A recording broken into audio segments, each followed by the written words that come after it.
अस्सलामुअलैकुम my YouTube family. मुझे उम्मीद है आप लोग जहाँ कहीं भी होंगे ठीक ठाक होंगे। अल्हम्दुलिल्लाह मैं भी बिल्कुल ठीक हूँ। और जश्न ईद मिलादुन नबी आप लोगों को बहुत बहुत मुबारक हो। और ईद मिलादुन नबी के हवाले से मैं लेकर आई हूँ आप लोगों के लिए कुछ नेम डीपीज़। अगर इन डीपीज़ में आपका नाम है तो कमेंट सेक्शन में डन लिख दीजिए, और अगर इन डीपीज़ में आपका नाम नहीं है तो मुझे कमेंट के ज़रिए बताइए कि आपको किस नाम की डीपी चाहिए। मैं इंशाल्लाह ताला बहुत जल्द आपकी रिक्वेस्ट को पूरा करूँगी। और अगर आपने अभी तक मेरे चैनल को सब्सक्राइब नहीं किया तो प्लीज़ मेरे चैनल को सब्सक्राइब कर दीजिए। अगर वीडियो पसंद आए तो वीडियो को भी ज़रूर लाइक कीजिएगा। इंशाल्लाह ताला बहुत जल्द एक और नई वीडियो के साथ हाजिर होंगी। जब तक के लिए अल्लाह हाफ़िज़ एंड टेक केयर। अस्सलामुअलैकुम माय यूट्यूब फैमिली। मुझे उम्मीद है आप लोग जहाँ कहीं भी होंगे ठीक ठाक होंगे।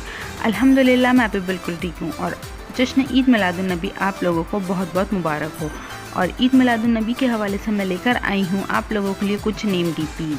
अगर इन डीपीज़ में आपका नाम है तो कमेंट सेक्शन में डन लिख दीजिए, और अगर इन डीपीज़ में आपका नाम नहीं है तो मुझे कमेंट के ज़रिए बताइए कि आपको किस नाम की डीपी चाहिए।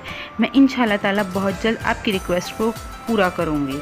और अगर आपने अभी तक मेरे चैनल को सब्सक्राइब नहीं किया तो प्लीज़ मेरे चैनल को सब्सक्राइब कर दीजिए। अगर वीडियो पसंद आए तो वीडियो को भी ज़रूर लाइक कीजिएगा।